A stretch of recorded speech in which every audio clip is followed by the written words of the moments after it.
सुनो, ये मांग भरने वाला फोटोकॉपी है, ओरिजिनल प्रति भगवान ही है सबकी। तुम हो एक अगोचर सबके प्राण, सबके प्राणों के पति भगवान है, सबके पति भगवान है। आप लोग खुद गाते हो, तुम में हो एक अगोचर सबके प्राणपति, सबके पति भगवान। तो फिर ये जो आपके हैं छगनलाल, ये कौन है? ये आपके छगनलाल जी जो हैं, ये आपके एक जन्म के कुछ वर्षों के पति हैं, और ये भी शरीर के पति हैं, है ना? ये सांसारिक व्यवहार निभाने के लिए पति बने हैं।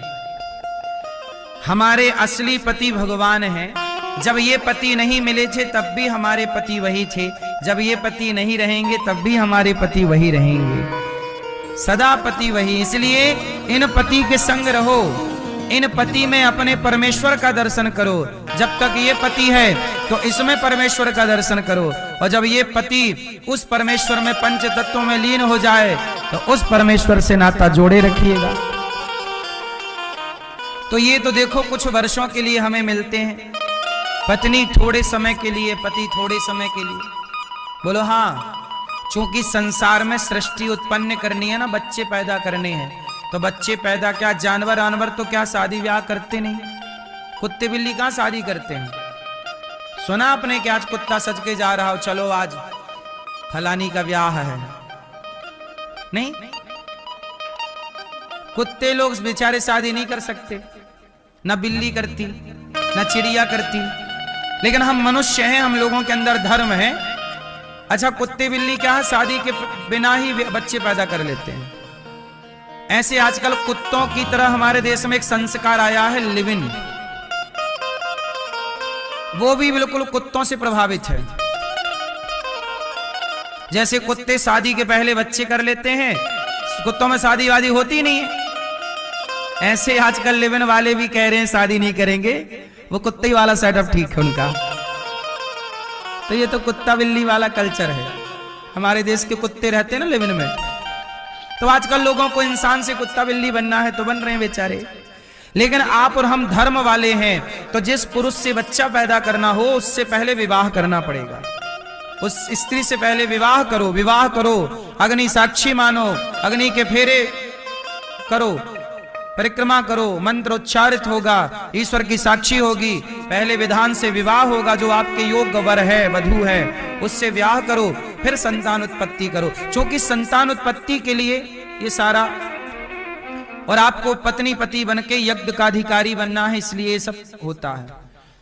तो ये पति है, संतान उत्पत्ति हो गई, अब आपका सांसारिक कार्य पूरा हो गया, क्योंकि सृष्टि का निर्माण भी जरूरी है, उत्पत्ति नहीं होगी तो कैसे क्रम चलेगा। अब आप पति पत्नी के बंधन से मुक्त हैं। 50 साल के हो गए ना, आपका गृहस्थ आश्रम कितने साल का होता है? गृहस्थ आश्रम 25 साल का होता है। 25 साल की शादी होगी, 25 साल में आपकी शादी हुई तो 25 साल तक गृहस्थ में रहो, टोटल आपकी आयु हो गई 50 साल। 50 साल के बाद गृहस्थ आश्रम एक्सपायर हो जाता है। बोलो हाँ, 4 आश्रम होते हैं ना, ब्रह्मचर्य, गृहस्थ, वानप्रस्थ और संन्यास। तो गृहस्थ आश्रम 25 वर्ष का है, तो पति पत्नी 25 साल तक साथ रहो, गृहस्थ आश्रम में रहो, फिर गृहस्थ आश्रम हो गया पूरा, फिर रहो पति पत्नी के भाव से, रहो साथ में, पर पति पत्नी का भाव मिटाओ और बड़े प्रेम से भक्त बनकर दोनों भगवान का चिंतन करो, दोनों समर्पण कर दो भगवान, दोनों का कल्याण होगा। अब दोनों चित्त हटा लो जगत के भोग विलास से। बोलो हाँ, एक उम्र तक सब सही लगता है, बच्चे पैदा करो, सांसारिक सुख भी लेना चाहिए, सांसारिक सुख जरूरी है, लेकिन उस सुख का कोई अंत नहीं है, ये याद रख के लेना, क्योंकि सुख का कोई अंत नहीं है। एक टाइम बाद धीरे से चित्त को हटाना पड़ता है, धीरे से मन को भगवान में लगाना है और पूर्ण समर्पण कर देना, यही जीवन का चक्र है। इतना नहीं समझे तो फिर उलझे उलझे मर जाओगे। चक्रव्यूह है, गए हो तो वापस आओ। अभिमन्यु गए थे तो आना नहीं सीखा तो मारे गए। अर्जुन जाना भी सीखे हैं और आना भी, तो जाओ भी और वापस आओ। भगवान गोपियों से कहते हैं क्या चाहती हो? बोले प्रभु आप हमारे पति हैं। दिव्य रास हुआ, भगवान गोपियों के मध्य रास रचाए। गोपियों को अभिमान आया, सो अंतर्धान हो गए। सारी गोपियां मूर्छित हो गईं। हे कृष्ण कहां हो, हे नंदनंदन कहां हो। सारी गोपियां विरह में तड़पने लगी व्याकुल होकर के। भगवान जब छोड़कर, देखो जब मिलते हैं तो कदर नहीं थी गोपियों को, जब कृष्ण चले गए तो रो रही हैं। सारी गोपियां तड़प रही हैं, पुकार रही हैं हे कृष्ण हे कृष्ण। भगवान को लगा कि अब मर जाएंगी।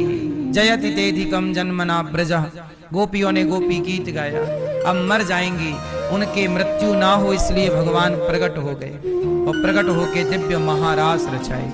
जितनी गोपियां उतने कृष्ण बनकर के दिव्य लीला की। ये रास लीला क्या थी? कोई भोग विलास की लीला नहीं थी कि भगवान का गोपियों से कोई भोग विलास का संबंध था, नहीं। ये जीवात्मा और परमात्मा का विशुद्ध मिलन था और प्रेम था, जिस प्रेम को हमें और आपको सबको समझना चाहिए। हाँ या ना? विशुद्ध प्रेम है, मिलन है। भगवान का ये रास आज भी दिव्य रास चल रहा है। जीवा जब मैं भगवान की भक्ति करूंगा और कभी भगवान मुझ पर कृपा करेंगे तो वो अपने रास में मुझे सम्मिलित करेंगे और मैं भी गोपी बन जाऊंगा। शंकर जी गोपी बन गए। गोपी मतलब कोई स्त्री नहीं है, गोपी मतलब वो एक भाव है। जैसे जब आदमी मरता है तो क्या बोलते हैं? पंच तत्वों में लीन हो जाना। पंच तत्वों में लीन हो गया उसे कहते हैं मरना। मृत्यु होगी मतलब पंच तत्वों में लीन हो गए। ऐसे ही रास रचाना, गोपी बनना मतलब भगवान में पूर्ण समर्पण करके भगवान की हो जाना, यही गोपी है। और जब भगवान स्वीकार कर लें तो वही रास है। जहां सब तरह का रस, रास मतलब रसो वैसा, जहां रस हो, जहां हर प्रकार का रस हो। रस कौन सा? प्रभु की प्राप्ति का सुख हो।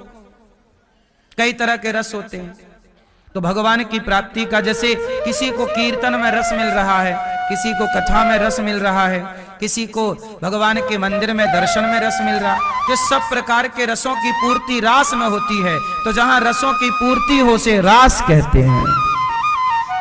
जहां जीवात्मा और परमात्मा का विशुद्ध मिलन हो उसे रास कहते हैं, ना कि वो कोई भोग विलास की लीला है। बॉलीवुड ने तो बदनाम कर दिया, तुम करो तो रास लीला, हम करें तो कैरेक्टर ढीला।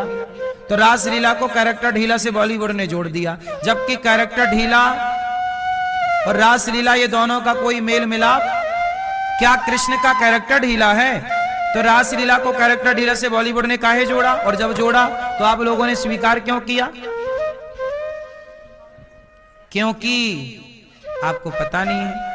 इसलिए रास लीला और कैरेक्टर ढीला, कैरेक्टर ढीला अलग है और रास लीला पर बॉलीवुड को तो भगवान को बदनाम करना है, सनातन को बदनाम करना है।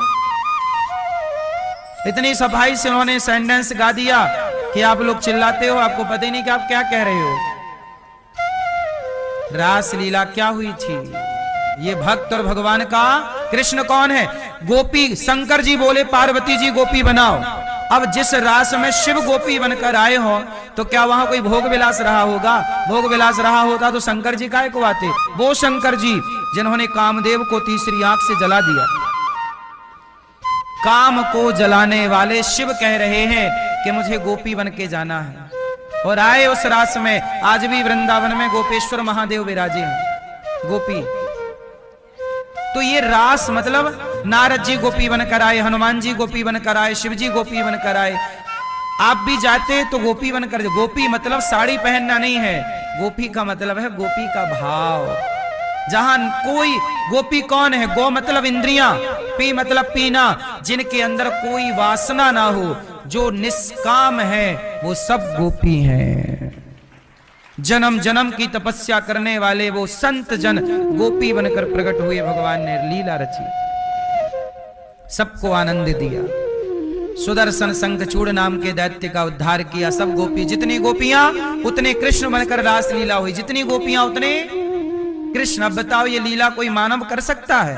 ये भगवान की लीला है। जितनी गोपियां उतने कृष्ण। दिव्य महारास हुआ। इसके बाद सुदर्शन शंखचूड़ नाम के दैत्य का उद्धार, अरिष्टासुर केसी नाम के केसी और व्योमासुर का उद्धार। भगवान को लेने अक्रूर जी चले। गोपियां रोने लगी, प्रभु हमें छोड़कर चले जाओगे, मर जाऊंगी। भगवान बोले 2 दिन में आ जाएंगे। रथ के आगे गोपियां लौट गई, समझा रहे हैं भगवान। और मथुरा भगवान चले गए। मथुरा गए तो धोबी पर कृपा, सुदामा नाम के माली और दर्जी पर कृपा। कुब्जा चंदन दे रही है भगवान को। चंदन लेकर कुब्जा की कुबड़ ठीक कर रहे हैं भगवान। इतना सा लेकर इतना देने की ताकत किसकी है? भगवान की।